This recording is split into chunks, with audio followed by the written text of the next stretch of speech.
Hello and welcome.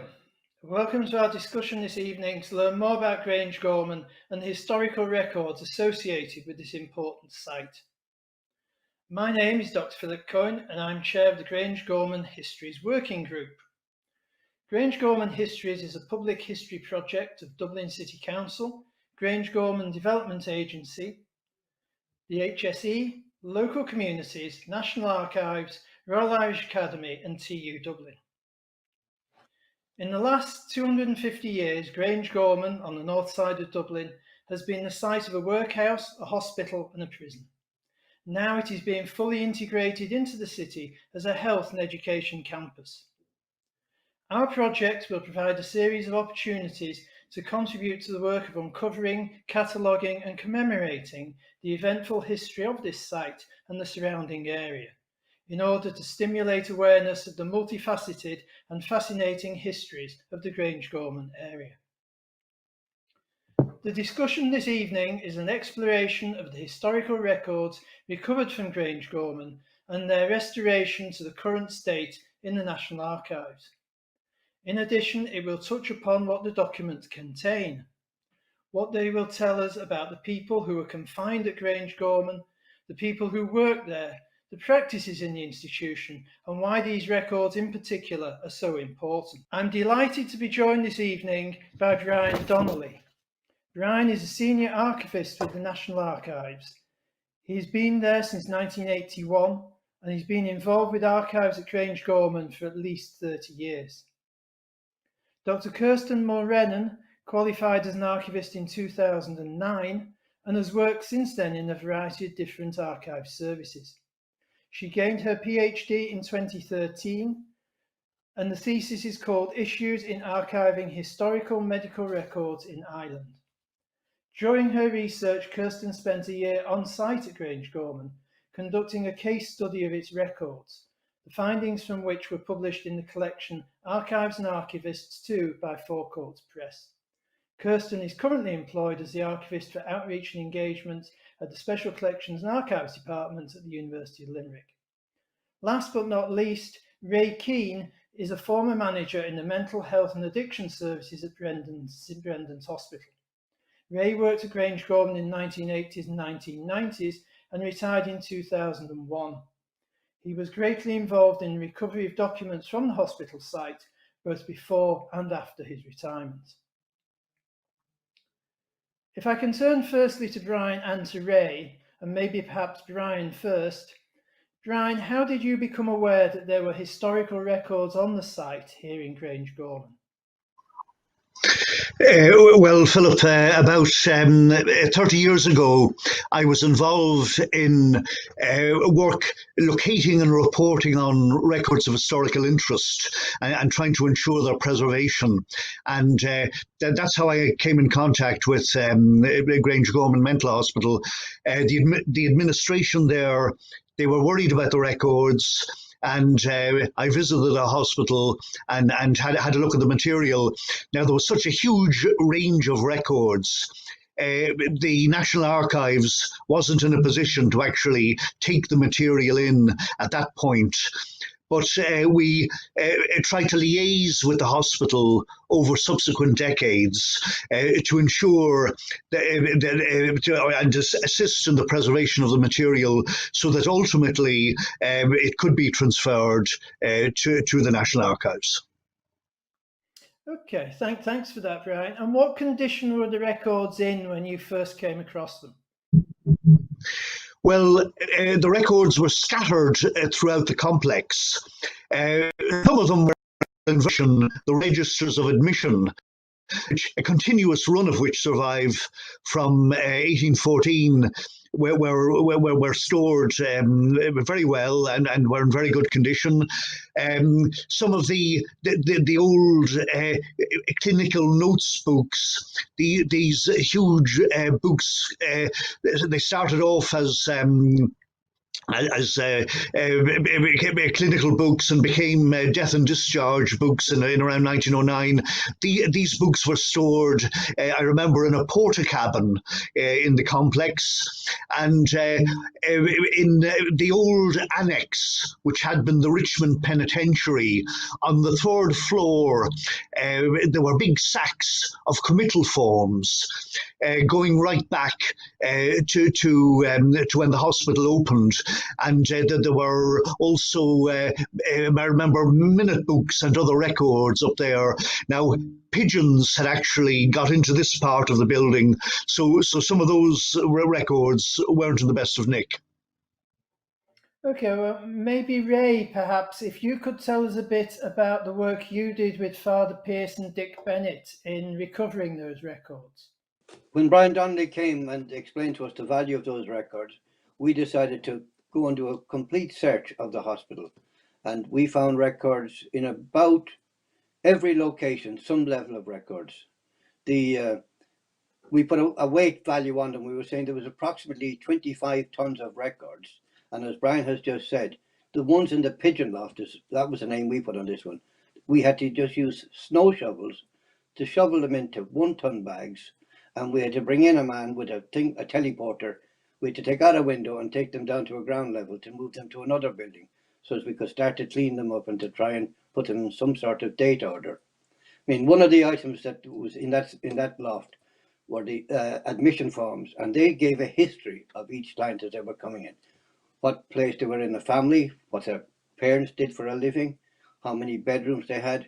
So there's a magnificent social history of Dublin on the forms of the people admitted, and we have over 100,000 of those forms. Goodness. And is it true that Father Pierce was the chaplain at the hospital? Is it true that Father Pierce was key to starting this collection? Yes, Father Pierce came to the hospital in 1972, and he was aware of he had a great interest in psychiatry. He did a survey back in '69 and said he wanted to be, as a Capuchin, he wanted to work with the psychiatric patients. And he came up as a chaplain to St. Brendan's, and he worked there all his life, almost up to his death when he died in 2017. He worked from 72 to 2015 without a break as the chaplain, but had extreme interest and also collected artifacts. I mean, we have some fantastic pieces of old equipment and diagnostic equipment that was used through the ages as well. And Father Pierce lived initially in the nurse's home. That was his home, and he managed to move from there to Martin Villas and make his full apartment as the museum and archive in an interim basis until we were in a position to move stuff to the National Archives. Indeed, and those a lot of those artifacts are now in the transport section store on the site. When did you realise, Ray? When did you realise the importance of the records and the importance of keeping them? Well, actually, it's probably from talking to both Brian Donnelly and to Father Pierce and to the former director of nursing there, Dick Bennett. You know, we looked at some of those records, and there were some fantastic stories about families in them. There were also some horrific stories. And, you know, I remember looking at one stage, an admission in 1846 in the famine. And when the individual was brought in, he only weighed 5 stone. He was examined and they found that he didn't have any psychiatric problem. But because of his physical health, it acted as an asylum and took that poor man in. I decided to follow that through, and unfortunately, he died in October of malnutrition, even though he was in the hospital for about 4 months. You know, and the values of those stories are enormous value. As you say, that's just one example of many similar records, and then it's important for social history as well as the history of mental health and the history of institutional history as well. So thanks for that, both. I mean, is it Brian and maybe Kirsten? Brian, is it correct that this is the most complete collection of records relating to mental health institutions? Oh, absolutely. It's certainly the greatest collection of mental hospital records here in Ireland, you know.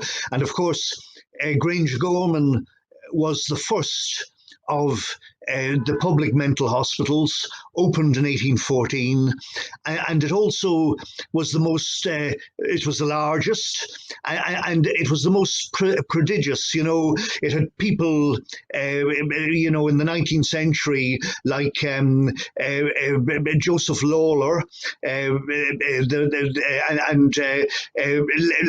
later on, very prestigious administrators, people like Connolly Norman, and many of those psychiatrists who subsequently ran the other mental hospitals in the country. They learned their business in Grangegorman itself, and the actual quantity of records that survives is unprecedented as well. The hospital archives represent, the surviving, the quantity of records that survives for most of the other mental hospitals around the country. There are complete runs of registers of admission from 1814, pretty complete runs of minutes from 1814. There are very good case records from around 1880. There are great runs of committal forms which contain a lot of detailed information regarding the admission of patients, and some of these go back to 1816, these committal forms, tens of thousands of them, and many of the people who came into the hospital, were poor people, and there may not be other records for them, particularly for those people admitted in the 19th century. So it's an incredible range of records that has survived. And then I think it was May 2012. Work began in the National Archives on the records. That's great stuff. And on a general note, Brian and maybe Kirsten could come in later. On a general note, as the work of an archivist, what kind of processes are involved in archiving such a big collection, such a diverse collection of records? As the one that we found at Grangegorman. So Brian, if you want to just talk us through the basics, and then maybe Kirsten, from your own experience, maybe at Limerick, talk us about the processes involved in the actual work of an archivist. Well, of course, a collection like Grangegorman, when it came into the archives, the first process was the cleaning of the records, and all the bound volumes were cleaned, and some of them had to be assessed as to whether they needed further conservation. Those tens of thousands of committal forms, they were all very tightly bound. They all had to be opened up and cleaned. Then there was a process of listing. Each volume was examined, and the covering dates of the volume were noted. Of course, material was arranged. Minutes were arranged in runs, and the registers of admission were arranged in runs. Then there was an evaluation as to the sort of boxes that were needed for the records. Some boxes were specially made for particular books. Some of the records fitted into boxes that we already had, but it was a very long process. The committal forms, which I mentioned, they were entered into a database, and the first committal form, I think, went back to 1816, and name of the patient, the register number, which was a very important number, was noted down, the date they were admitted, and the date they were discharged or died, and we had one of the people on the team, Ed O'Mahony, worked on that over many months, but it proved a very useful key to actually get at the records in terms of if there was a query regarding a particular patient, but so it was a very long process, and the size of the collection was rather unprecedented. We'd never dealt with a collection of this size, a hospital collection of this size, here in the archives. There was an archivist working on the project, a conservation assistant, and another project assistant, and the head of conservation here in the National Archives, is Zoe Reid. She was very much involved in conserving those volumes that had been damaged over the course of the years, and many of the case books had photographs in them, and these photographs required quite particular treatment. I remember some of the minute books had been stored in a place where pigeons had access, and the covers were covered in pigeon droppings, and the actual conservation process, really, it was miraculous. The books looked like new, after the conservation work had taken place. But it was a very long process. Goodness me! It sounds. Who knew that an archivist's work was so exciting, Brian? How many years work? How many people were involved for how many years? Do you think, Brian, in bringing the collection to this stage? Well, certainly the work that Pyrrhus, Dick, and Ray had done, even prior to the records coming in, was very beneficial, because the little archives that they set up in the old nurses' home, a lot of the material was put in pretty good order there. We were able to provide boxes for them over the years, and so a lot of preliminary work was done, which was of great benefit, in the long term, but the actual work here in the archives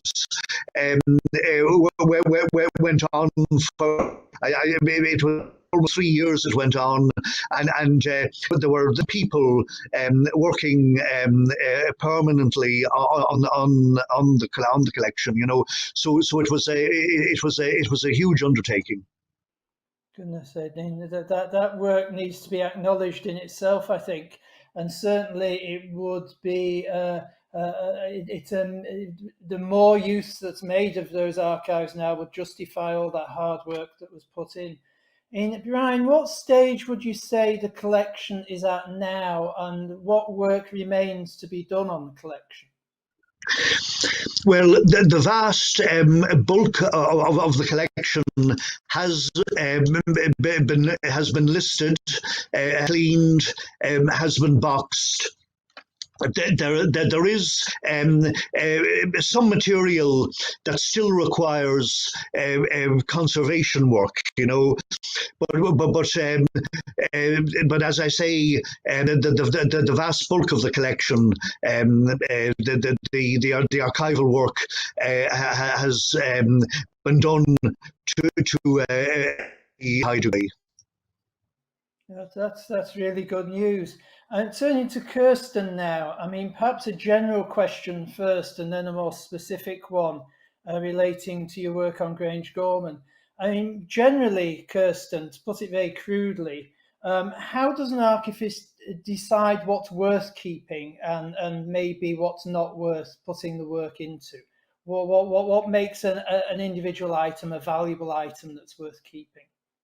So that process is called archival appraisal, and really it's a very subjective process. Archivists have to work on the knowledge that they have about the collection and work on their knowledge about similar collections in Ireland and abroad, and what this type of material means. So in terms of the Grangegorman Archive, we would know that, as Brian said, this is one of the most significant collections of medical records in Ireland. So we really wouldn't be in a position where we would be wanting to destroy any of the records at all. I suppose the hard part about appraisal is trying to anticipate future research questions. And the wonderful thing about archives is that a lot of the time collections have a value beyond their original purpose. So these records were created for a clinical and managerial aid, but we know now that they have huge impact for the social history of Ireland, the individual voices of the patients that are contained in them.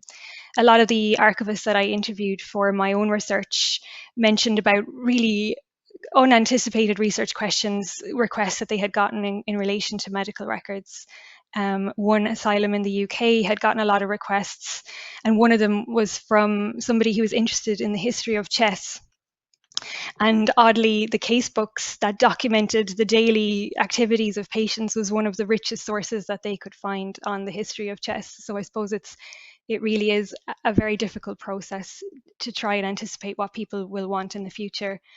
I suppose it is important as well that when you are appraising, that you have access in mind, that you're not going to keep records that you really will not provide access to or cannot provide access to as well. I think that's a key question, and again we'll come on later into questions about access and how people can access the records. Sticking with you, Kirsten, you've just mentioned the research you did. How important was the Grangegorman Archive to that research? Did it form a major part of the research you did? It did. So the Grangegorman case study was pivotal for my research. In order for me to understand the different elements in archiving medical records and sensitive personal data, I suppose I really had to go and start at the very beginning and try and figure out what the medical record actually was, how it was created legislatively, how it was overseen in the asylum itself, what were the attitudes of the management of the asylum towards the records, you know, why they were created, who created them, that kind of thing, the types of information that they contain. I came to Grangegorman in 2010, so I got there when they were still on site and more or less in their raw state. So they had been, some of them had been boxed and others hadn't been, and this was before they went to Westport for cleaning, so they were quite dirty as well. But this meant that as both a researcher and an archivist, I got to experience them in their natural habitat. Grangegorman was a leader in mental health care in Ireland. This means that they are really well represented in the inspectors' reports as well. So you have inspectors talking about the really good record keeping practices at Grangegorman, saying that they kept quite detailed records. Now, we know from interviews with staff in 1857 that they were dealing with huge amounts of overcrowding, and obviously the daily running of the asylum, the records was kind of low on their list of priorities.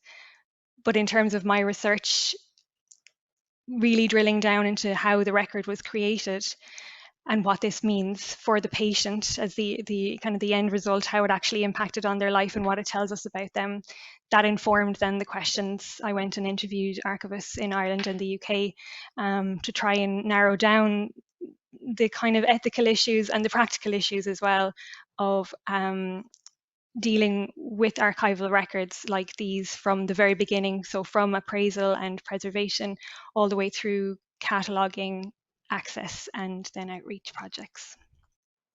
It's fascinating stuff. Again, I'm learning a lot just in this conversation about what archivists do and the challenges you face. Were there any particular challenges, Kirsten, that you came across in working with the Grangegorman Archive? I think I was very fortunate that I did get access, you know, and Dick Bennett and Father O'Doul made me very welcome in Grangegorman, and I kind of set myself up there for on site for quite a while. My biggest issues were interrelated, I suppose. On one side, I had the logistical issues. So the case books are inches thick, they weigh a lot, and trying to even physically lift them, sort through them, read the handwriting, figure out the record keeping system. If I did find a patient that I wanted to trace through the admissions registers and the committal forms, it was quite difficult to try and find the web of records that were created about them. That will all be changed now when they're in the National Archives and they're catalogued. It'll be much easier to trace a patient through, but at the time in their raw state, it really just was a case of kind of rolling up the sleeves and getting stuck in. I suppose the biggest issue that faced me was the volume and the complexity. So the first day, you know, in Grangegorman, trying to understand what the records meant, what the, you know, the medical terminology in them meant.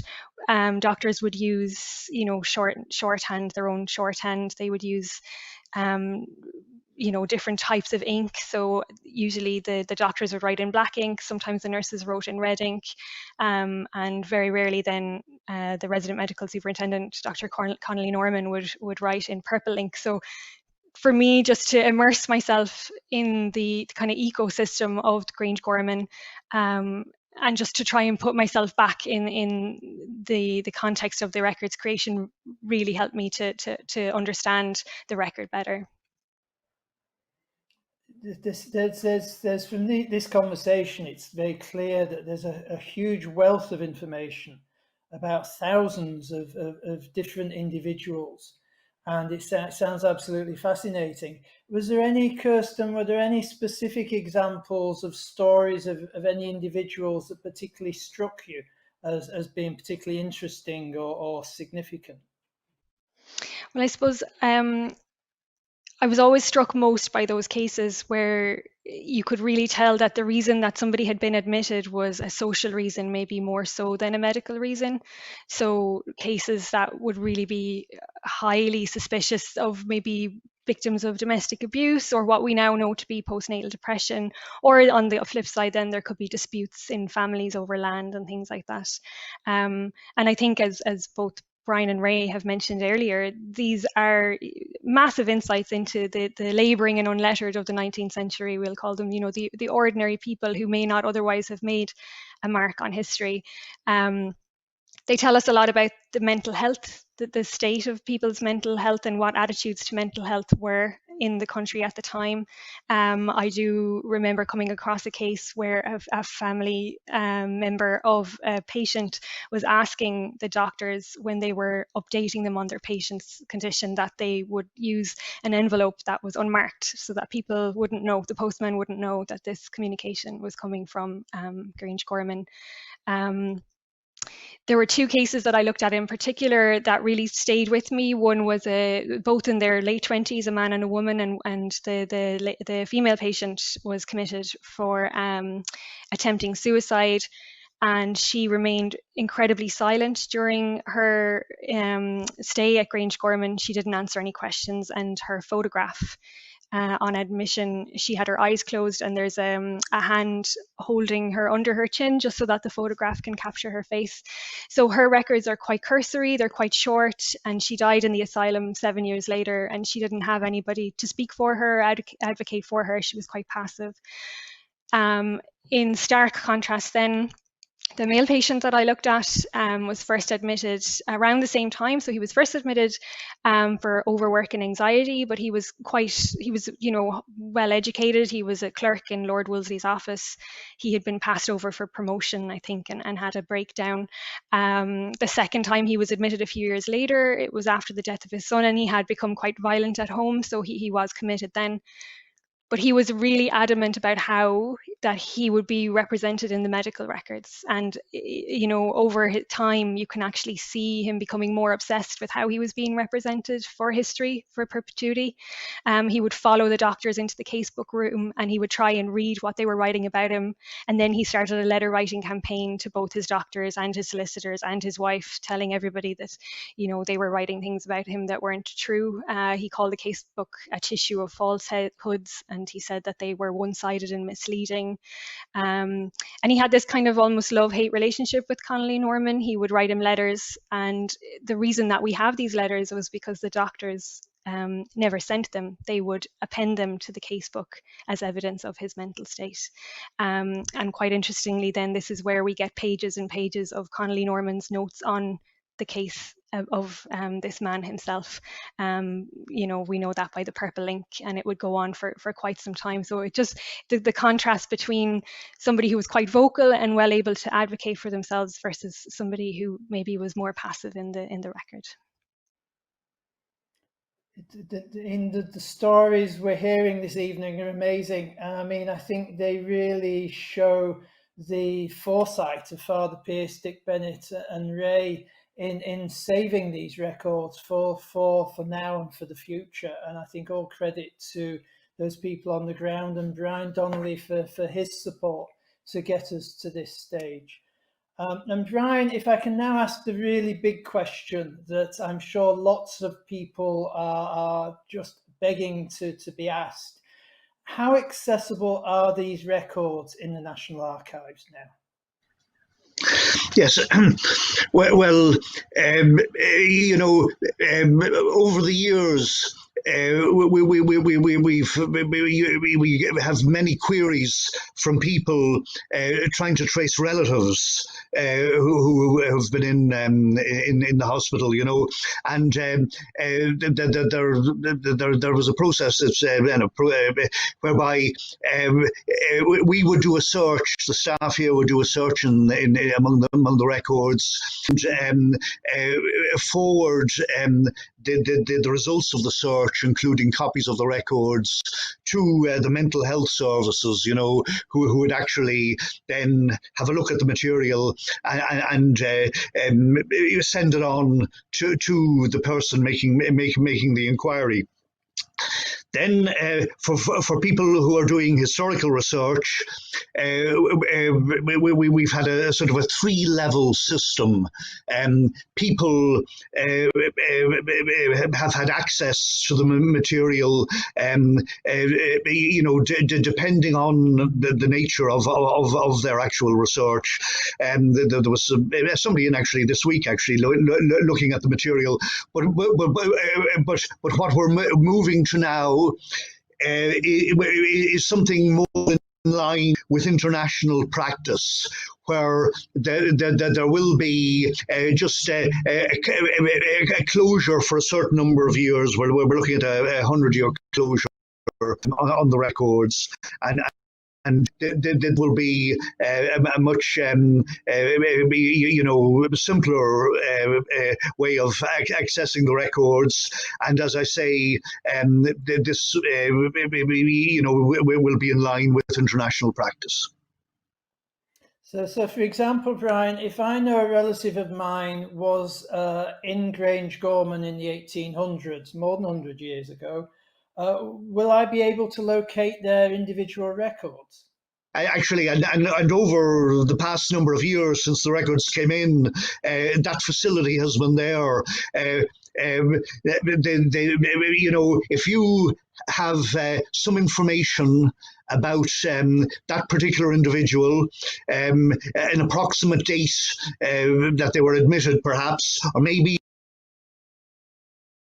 even an approximate date of their name, it is possible to locate that person fairly easily within the material. Now, the work that has been done to date has made this whole process much easier. I mentioned that there was a database put together of all the committal forms, tens of thousands of them from the early 19th century onwards, and probably an individual, if a query like that comes in, we examine the database and try and locate the person in the database. Now, most of the committal forms survive, maybe odd ones that don't.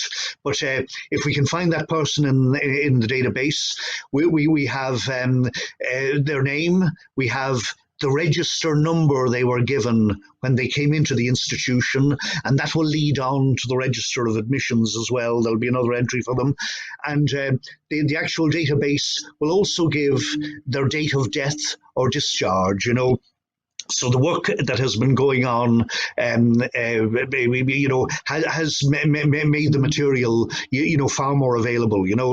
With a bit of luck, there might be a home for a patient for the 19th century. Should be definitely an entry in the register of admissions. There may also be some case notes from around 1880 on, but certainly there's a complete survival of registers of admissions, and virtually every patient should appear in those records of admissions. In 1814, when the hospital opened, it covered the entire country. Then in 1830, it became a district mental hospital, and it included the metropolis, Dublin, and outlying counties, places like Wicklow, places like Louth. In the 1930s, there was a separate asylum, or a mental hospital established in County Louth.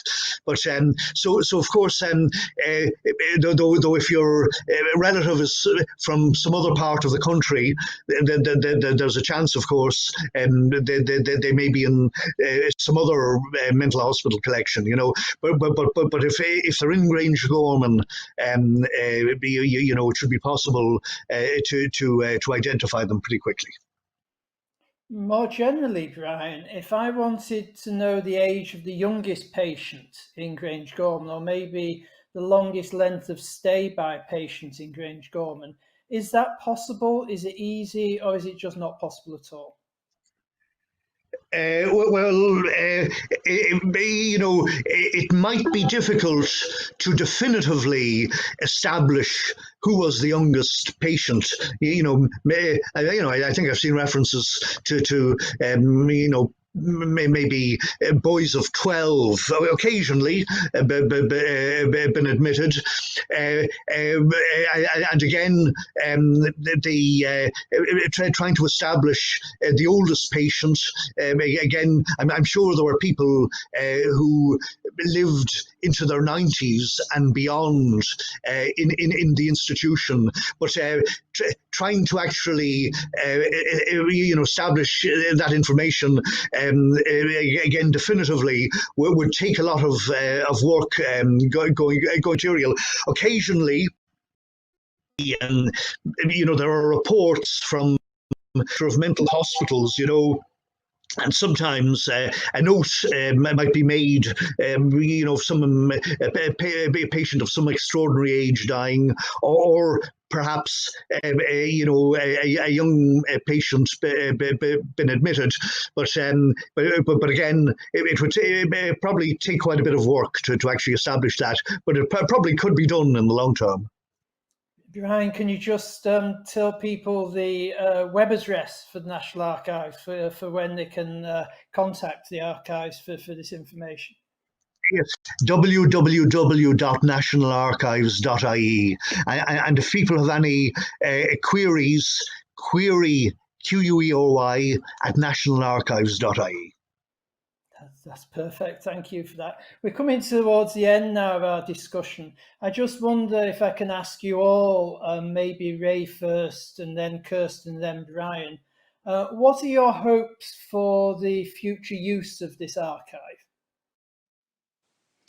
Well, as well as having patient records, we have employment records of the staff there as well. And also, Grangegorman was a complete industry. It had its own farm, it has its own butchery, and there are details of those there. So I would hope that other people will come, examine those records, and write up a history, would be my aspiration for some of the records in Grangegorman, as well as, of course, the history of psychiatry, which can be well documented there. Kirsten? Yeah, similar to Ray, I think there's a whole host, as I mentioned earlier, a whole host of research questions that we haven't asked yet, and now with access we can do the big history, so we can do quantitative analysis of the reasons people were admitted and kind of a social trends and things like that, or we can do much more individual study, those individual voices. I think the opening of the records are really important for our society in terms of dealing with our history, our high levels of incarceration in Ireland. So along with the mother and baby homes and industrial schools and things like that, it's something that we do need to acknowledge. And I think they are vital in terms of dismantling the stigma around mental health. I suppose the one thing the Grangegorman case study really showed me was that the importance of records creation, the context that these records were created to be a managerial aid. They weren't ever created to define the patient. So it's important that we remember that these records do not define the patient. They're just a snapshot of a time in someone's life. And obviously, if they were going through a mental health crisis, it might have been one of the worst times in their life. And people are more than their clinical diagnosis, and that each admissions register number and each person in a casebook is a real person, and we deserve to kind of treat those with respect. And Ryan, finally, what are your hopes for the future use of the archive?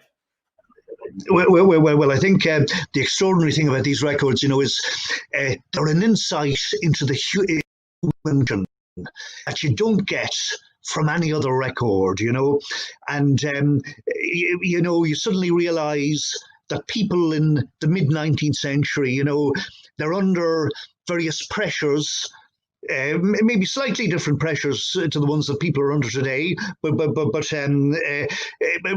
you realise people aren't too different. They're actually pretty much the same, as people in the 21st century. And I think it's marvellous that that huge mass of people that went in and out of Grangegorman, they were people, particularly in the 19th century, who were otherwise undocumented, and part of their story, has been captured in those records and will be available for future generations, to research. And I think that's a wonderful thing. They've been mentioned several times in this discussion about the stigma that surrounds mental illness. And perhaps my very last question is, how do you think research into this archive, and do you think research into this archive can help challenge that historical stigma around mental illness and help us to move towards a more progressive approach in the future towards such illness? Perhaps again, if we can do it, Ray, and then Kirsten, and then Brian. Well, I came across a case of a young lady being admitted to the hospital in Fairview, and because the hospital, she had lived in Fairview, her parents decided that the locals might see her at the gate. So they actually wrote to the registered medical officer in Grangegorman and offered to pay him a fee if he would take that girl from Fairview and put her into the Grangegorman, and he did.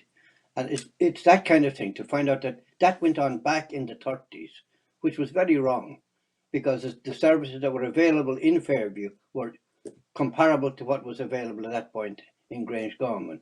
But it was the family's belief that the neighbours would see her, and therefore we have to have her transferred to Grangegorman. And it's to try and get rid of that type of attitude, that it is an illness, it can happen to anybody. And the records, I think, will show that we are now treating it better. We now do quite a lot of community mental health rather than just in big institutions. Goodness, I must say I'm struck by the tragic stories that are coming across today. Kirsten, do you have views on overcoming this stigma? Absolutely. I think if the records remain closed, we perpetuate that stigma. We're saying that these records are something to be feared and mental health is something to be feared. And I think that's not the case, that it is the opposite. And I do know that from interviewing a lot of different archivists, there was this sense that a lot of these people had been, locked away and forgotten about in some circumstances, whether intentionally out of shame or fear, or unintentionally because they were in the institution so long that all their surviving relatives died. And I think that if we keep these records closed, we're keeping them locked in that institution. We can open them up now. We can give them another lease of life, as it were. That's great, thank you. And Brian, do you have views on overcoming this social stigma? Oh, yes, well, I always remember years ago I was down in a mental hospital in the country, and one of the teaching nurses was telling me when she started as a nurse, the resident medical superintendent had gathered them together, and he pointed to the room where the records were stored, and he said, none of you aren't without a relative mentioned in those records, and he said, and that includes me too, and I think the making accessible of the record, it brings home that nobody is exempt, from mental illness, and also the records themselves. They're a record of the attempt of the state, in a very imperfect way, to actually deal with the whole issue of mental illness. The building of Grangegorman and the mental hospital infrastructure throughout the country in the 19th century cost an absolute fortune, and the maintaining of patients was incredibly expensive. The Wicklow patients would have been maintained from the rates in Wicklow, the Louth patients from the rates in Louth, but it's also a story of how the state tried to come to terms in however an imperfect way with dealing with the whole process of mental illness. But certainly, as that resident medical superintendent said many years ago, no family, is without perhaps a member who suffered, from mental illness, in the past, and I think that realization, and access to the records, or combined with access to the records, will certainly help to overcome, the stigma, that has attached itself in the past. But thank God it's diminishing, over the years. One thing I found here in the National Archives in recent decades is that you've people coming in with a death cert, and their grandmother, and it says died in the RDLA, the Richmond District Lunatic. And as the years have passed, I think that stigma is diminishing to a great extent, and access to these records, I think, will help further that progress. So thank you, Brian, for that. I think it's a perfect place to end our discussion this evening. So I think I need to thank all three participants, Brian, Kirsten and Ray, for the stimulating discussion we've had. And I hope that it has helped to stimulate and increase the interest in the archives and in the work that's being done at Grangegorman. I have to thank also Culture Night for the opportunity to present this event, and special thanks to our colleagues in the Grangegorman Development Agency and the Royal Irish Academy for facilitating this today. I hope you all enjoyed it as much as I did. To see our own website, if you'd like to go to grangegormanhistories.ie, or one word, grangegormanhistories.ie, you'll find there further information about the project and its ongoing activities and some of the events we plan to hold into the future. And any comments or queries you may have arising from this discussion, if you'd like to send those to our email address at grangegormanhistories@ggda.ie. Grangegormanhistories, again, one word, @ggda.ie. So finally, thank you, the audience, for joining us. Again, I hope you've enjoyed this event. I hope you enjoy the rest of Culture Night and have a good evening. Thank you.